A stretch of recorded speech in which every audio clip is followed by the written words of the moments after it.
Hello, everyone. I've got an encounter for you. I think y'all are going to really enjoy this one. It was sent in to me by a young police officer. So, Cynthia is the name of the police officer, and I don't know if she wants to give out her location, and I don't blame her if she doesn't, but let's get into her encounter. I'm a young police officer in Southern City. As a child, it was my dream to become one. I made tinfoil badges and carved sticks to look like pistols. I took reports with crayons and chased imaginary criminals.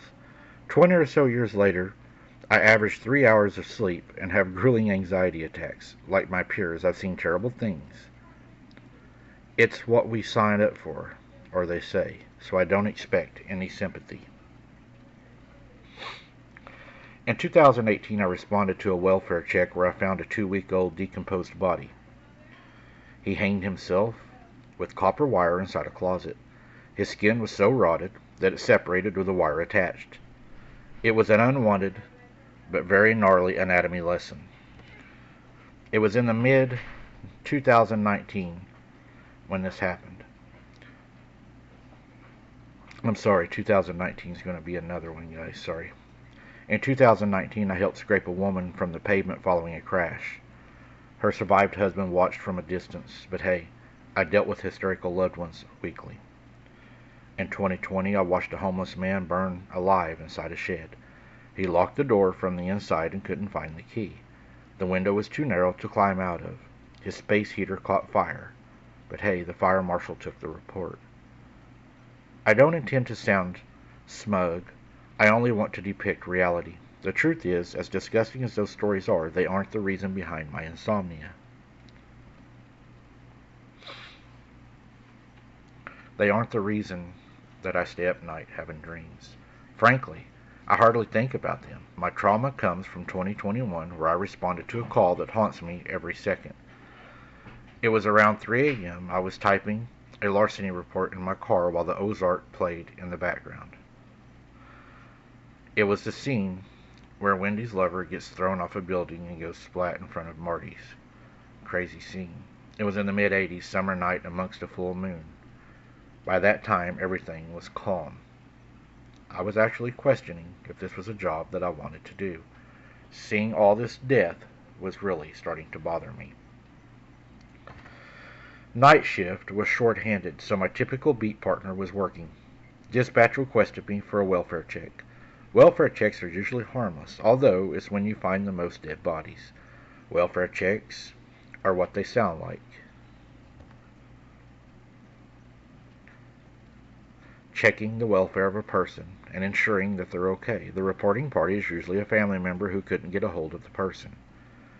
I received the information and started driving. I was tasked with checking the welfare of an elderly woman who lived alone in the outskirts of town, barely in the city limits. Her granddaughter lived a few states away and hadn't heard from her. She assumed her grandma accidentally switched her cell phone to silent, as she had often did. Dispatch usually sends 2 officers, but every now and then, again, they'll give an officer an option to take the call alone. Because of staffing levels and the nature of the call, I decided to handle it on myself. Worst case scenario, Granny bit the dust, and I would call a medical examiner to work the unattended death.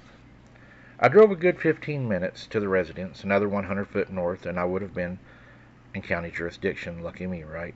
There were no other houses in the area. It was so quiet that the sound of gravel under my tires was thunderous. Beyond the mailbox was a locked gate and a long dirt driveway. I absolutely did not want to walk that driveway alone, in the dark, without my patrol car. I grabbed my radio to call for another officer, but changed my mind. I would have looked silly asking for another after committed to doing it solo. They would have made fun of me. The camaraderie is heavy. Plus, it would have been an even longer drive for them. I decided to man up, jump the gate, and make what turned out to be the worst decision of my life. If it wasn't for the moonlight, it wouldn't have been so dark that I couldn't have seen my feet. I was trained to be tactical with my flashlight, only using it in short bursts. It was a good way to be sneaky. I finally reached the house and stood in front of it. It was an old wooden home with 2 stories. Every window was pitch black besides one on the second floor. It had a purple curtain with white stripes. I stepped on the unstable wrap around porch and listened carefully. There was nothing but absolute silence. No TV, no cracks, no fans, nothing. I tentatively knocked and announced myself. There was no answer and no worries, or no noise. I knocked even louder and announced again. Still nothing. I stepped off the porch to reevaluate the situation. Once far enough, I looked up to the second story. The light was off. Typically, something like that wouldn't creep me out, but the hair on the back of my neck was standing up since the light was off. I couldn't see whether someone was looking back at me. I had a terrifying feeling that they were. I grabbed my flashlight and shined it in the window. No one was standing there, but the curtain had moved and was still swaying.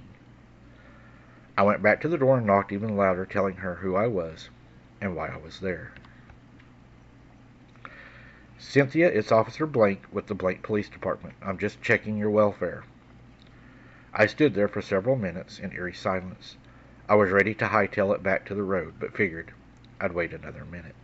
I had done my job for the most part. I was there to make sure she was okay and wasn't dead. If she wanted to ignore me, fine. I was creeped out and without a partner, so I wasn't going to press the issue. I had no warrant, no reason to enter. For some reason, before walking away, I decided to try the doorknob. This isn't unusual practice since it could be deemed a violation of the Fourth Amendment. I couldn't enter the home without a warrant, without permission. To my surprise and regret, the door opened. Apparently, the heavy wooden door needed its hinges tightened because it slowly opened all the way, and it knocked against the wall on the inside. I shined my light inside. It was definitely an old lady's residence. Everything was lavender and tidy. There were creepy portraits of hairless cats on the walls. There were also statues of them. I reached my hand inside to flick the light on, but it didn't activate. At first, I thought the house had no power. There were no sounds of electricity, and it was hotter than a sauna with no airflow. Then I remembered the light upstairs. The whole situation was odd and unsettling. I decided to dial my supervisor and get his opinion. I was hoping he would tell me to leave. So I called and I reported everything that I observed. Before she was able to dial, I heard a sound that haunts me every night, chilling noise that will go with me to my grave. You won't believe me, and I don't blame you. It was the sound of intense laughter. Not a giggle, but delirious, gut-busting laughter from what sounded like an old lady. I never drew my Glock faster than I did right then. "Hello, who's there?" I announced myself again. Before I could finish the sentence, it stopped. I'm not too embarrassed to admit that I turned around and bolted for my car, gun in hand. Just as I left the porch, I was stopped in my tracks. Another equally loud and terrifying noise echoed from the house. This time, it was a scream of someone clearly in distress. It sounded like the same voice, but I wasn't sure. Damn, I thought to myself. I radioed dispatch and told them what I heard, advised them that I would be clearing the house. Another officer started en route, but I couldn't wait. I wanted to, but I couldn't. But there was no way I could explain waiting 15 to 20 minutes to enter the house of an elderly woman in danger. I entered the hot living room and cleared the immediate area. I knew at least one person had to be in the home. So I started up the narrow staircase, led to pitch black second floor. Before going up, I announced myself again, and again to no avail. I began walking up the staircase as calmly as I could. I remember imagining a scenario where I am clearing the bedrooms and Cynthia pops up out of the dark corner. I'd have to explain to the reporting person why I shot her grandma in the face. When upstairs, I checked 2 rooms that were completely empty. No furniture or anything. I realized that the last bedroom was on the same one that had a light. I announced myself and I prayed for a response. I didn't get one, so I grabbed the doorknob and twisted. I swung it open and was immediately met with a nauseating odor. It was the worst I'd ever experienced, almost knocking me down. I illuminated the room with my light. In every corner, on every wall, were dead-skinned cats pinned to the wooden crosses. Some were rotten, some were fresh. There was dried blood literally everywhere. Fur and detached claws covered the floor. I dry heaved as I cleared the house. I stumbled my way back downstairs where I vomited on the front porch. I ran to the road to wait for my partner. Once he arrived, we called even more people and my supervisor. We cleared the house again with no signs of Cynthia. Fast forward the next evening. The reporting person flew in with the other family members. They searched the 10 or so acres and found an old abandoned car in the brush. Her grandma was leaned back in the passenger seat, deceased, for what appeared to be several days. Neither detectives nor the medical examiner could determine the cause of death. Detectives interviewed another family member who said Cynthia had severe schizophrenia and dementia. Inside her home in the kitchen drawer, detectives discovered pages and pages of Hebrew writings. The writings translated to devoted alliances to the devil, Tarot, and devil god that many Satanists worship.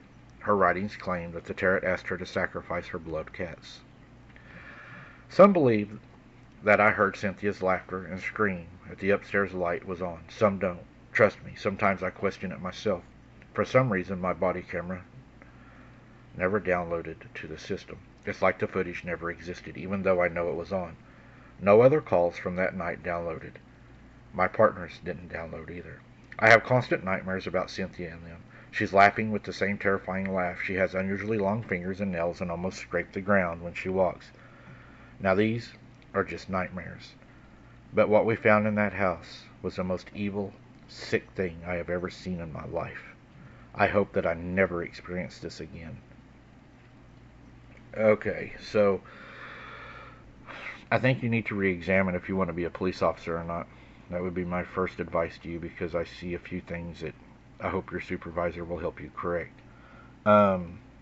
Another thing is, you're going to see things like that. You're going to see all kinds of worshiping and stuff.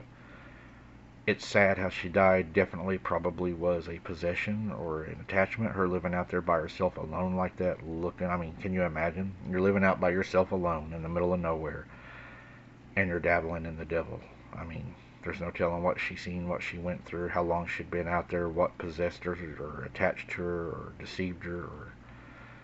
Yeah, that's a pretty wild one. That's pretty scary. I pray for her family that they find answers, and again, I would reevaluate if you're in the right profession.